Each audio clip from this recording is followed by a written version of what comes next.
মই ৰাইজৰ বিপুল সঁহাৰি পাইছোঁ। ৰাইজে এটা মুক্তভাৱে কথা চিন্তা কৰিব পৰা, ৰাইজে মুক্ত মনেৰে কথা ক'ব পৰা এটা পৰিৱেশ বিচাৰিছে।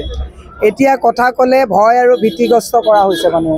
সেইকাৰণে মোৰ বিশ্বাস যে ৰাইজে এবাৰ এটা মুক্ত গণতান্ত্ৰিক সংবিধানে আমাৰ দিয়াৰ অধিকাৰ লৈ পেলাই এখন মুক্ত গণতান্ত্ৰিক চৰকাৰ বিচাৰিছে, য'ত ভয় ভীতি চেপা উত্তেজনাৰ পৰিৱেশ নাথাকিব। ৰাইজৰ নিজৰ ন্যায্য প্ৰাপ্যৰ বাবে বলিষ্ঠভাৱে ৰাইজে চৰকাৰক দৃষ্টিগোচৰ কৰিবলৈ আৱাজ দিব পাৰিব, সেইটো পৰিৱেশ বিচাৰিছে। মোৰ বিশ্বাস এবাৰ মই জয়ী হ'ম। মই যদি ইমান দুৰ্বল কেণ্ডিডেট, অমিত শ্বাহে মোৰ নাম ল'বলগীয়া হৈছে, মুখ্যমন্ত্ৰীয়ে মোক শুভেচ্ছা দিবলগীয়া হৈছে। গতিকে মই যদি ইমান দুৰ্বল কেণ্ডিডেট, অমিত শ্বাহ নৰেন্দ্ৰ মোদীক 10 দিনত গুৱাহাটীত আনিবলগীয়া হৈছে। মুখ্যমন্ত্ৰী কেৱল নহয়, মুখ্যমন্ত্ৰীৰ পত্নী, মাতৃ, পুত্ৰ, ভাতৃ সকলোকে ফিল্ডত নমাবলগীয়া হৈছে।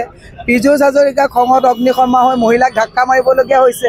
গতিকে তাৰমানে মই যে দুৰ্বল কেণ্ডিডেট নহয়, সেইটো কথা ইতিমধ্যে তেওঁলোকে গম পাইছে। আৰু মোৰ বিশ্বাস গুৱাহাটীবাসী ৰাইজ যথেষ্ট শিক্ষিত ৰাইজ, পৰিস্থিতি অধ্যয়ন কৰিব পৰা ৰাইজ।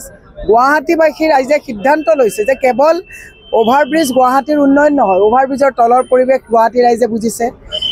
দোকানীসকলৰ ব্যৱস্থা, পদপথৰ ব্যৱসায়ীসকলৰ, পৰিবহণৰ লগত থকা ব্যৱসায়ীসকল, ক্ষুদ্ৰ মজলীয়া ফুটপাথৰ ব্যৱসায়ীসকল, গোটেইবিলাক নাৰী, যুৱ প্ৰজন্ম সকলোৱে এটা ব্যৱস্থাৰ বিষয়ে অধ্যয়ন কৰিছে আৰু সেই ব্যৱস্থাক পৰিৱৰ্তন কৰিবৰ কাৰণে হাতৰ ছবিত ভোট দিয়ে 7 তাৰিখে মোক জয়যুক্ত কৰিব বুলি মই আশাবাদী।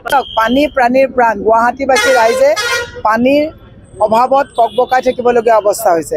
আৰু এইখন চৰকাৰৰ কোনোটো কথাই প্ৰতিশ্ৰুতিয়ে তেওঁলোকে ৰাখিব পৰা নাই। খোৱা পানী দিম বুলি দিব পৰা নাই, মাটিৰ পট্টা দিম বুলি কৈ পেলাই তেওঁলোকে বসুন্ধাৰ জৰিয়তে মানুহৰ পট্টাৰ অধিকাৰ নাইকিয়া কৰিছে। চাকৰি দিম বুলি ল'ৰা ছোৱালীক সংস্থাপন দিব পৰা নাই।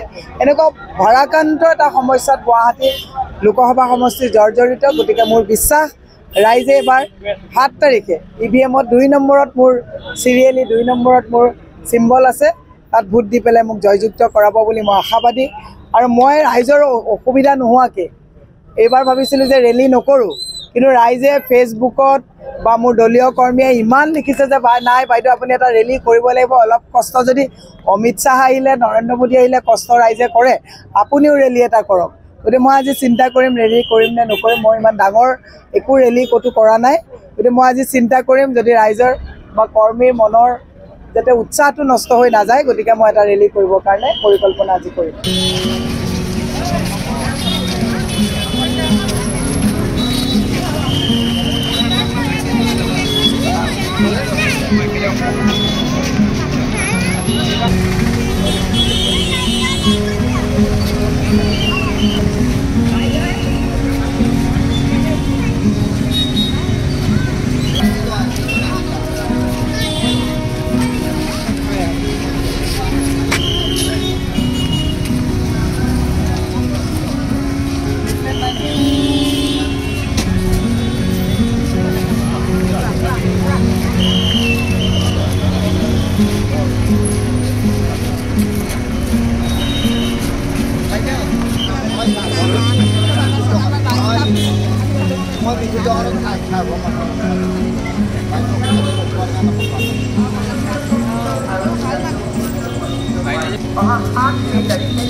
Boleh tak?